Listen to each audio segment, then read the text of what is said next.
हाँ, तो बेटा इस क्वेश्चन में क्या बोला हुआ है कि हमने एक वस्तु को ऊर्ध्वाधर ऊपर की ओर मींस वर्टिकल वेलोसिटी के साथ ऊपर की ओर हमने थ्रो कर दिया है।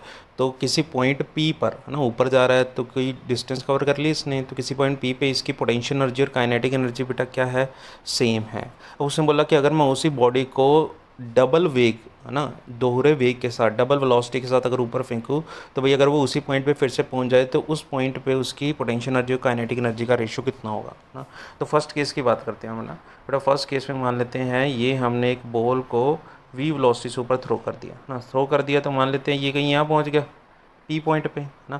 अच्छा, इसने कितनी डिस्टेंस कवर कर ली, मान लेते हैं इसने एस डिस्टेंस कवर कर ली। इस पी पॉइंट पे पहुंचने पे इसके पास पोटेंशियल एनर्जी भी है और काइनेटिक भी है और ये दोनों इक्वल है, ऐसा क्वेश्चन में बोला गया है। मान लेते हैं यहाँ पे जो इसकी टोटल एनर्जी है वो पोटेंशियल वाली भी होगी प्लस काइनेटिक वाली भी होगी। तो मैं यहाँ पे एनर्जी कंजर्वेशन लगा रहा हूँ कि टोटल एनर्जी इनिशियल कितनी है, half M V square equals to potential energy plus kinetic, और वो तो दोनों बेटा सेम ही है तो मैं इसको 2 इंटू पोटेंशियल एनर्जी लिख दूँ, है ना। पोटेंशियल प्लस काइनेटिक और ये दोनों बेटा क्या है, ये दोनों इक्वल हैं तो मैं इसको 2 पोटेंशियल एनर्जी लिख देता हूँ। यानी यहाँ पे अपने पास क्या बना, पोटेंशियल एनर्जी की वैल्यू होती है एम जी एच, तो मैं लिख देता हूँ half M V square equals to 2 into M G H, यानी एम जी एच का बेटा आंसर आ गया 1/4 एम वी स्क्वायर। ये अपने पास फर्स्ट इक्वेशन आ गई। ठीक है, क्लियर है यहाँ तक। नेक्स्ट उसने क्या बोला बेटा, नेक्स्ट उसने बोला कि अगर मैं अब डबल वेग के साथ डबल वेलोसिटी के साथ उसको थ्रो करूँ तो अब क्या होगा ना। तो ज़रा मुझे बताओ, अब इस केस में अगर हमने डबल वेलोसिटी के साथ उसको थ्रो किया यानी v की जगह हमने 2v से थ्रो किया है ना, फिर से वो h पॉइंट पे जाके, ये सीधा पॉइंट ही शो कर रहा हूँ, ये p पॉइंट है और इसको कितनी वेलोसिटी के साथ थ्रो किए, इसको 2v वेलोसिटी के साथ थ्रो किए। ठीक है, तो यहाँ पे मुझसे पूछा हो तो फिर से एनर्जी कंजर्वेशन लगा देता हूँ, half into M into 4v square equals to height तो वही है एम जी एच, प्लस आगे क्या लिख दूँ, प्लस आगे काइनेटिक एनर्जी लिख देता हूँ जो इस पॉइंट पे है काइनेटिक एनर्जी के ई डैश, जो पता करनी है ना।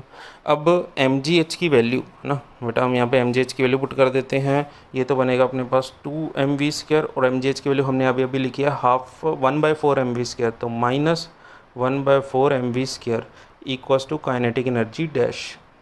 तो अब ज़रा मुझे बताओ ये अपने पास क्या बनेगा, ये अपने पास बनेगा 8 माइनस 1 यानी 7, है ना। तो ये अपने पास बनेगा 7 M V square divided by 4 equals to kinetic energy dash.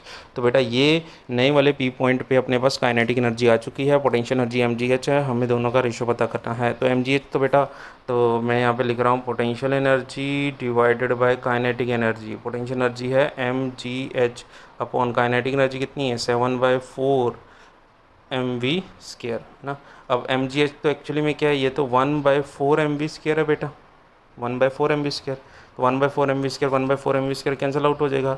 यहाँ पे फाइनल आंसर बेटा कितना बचेगा 1:7।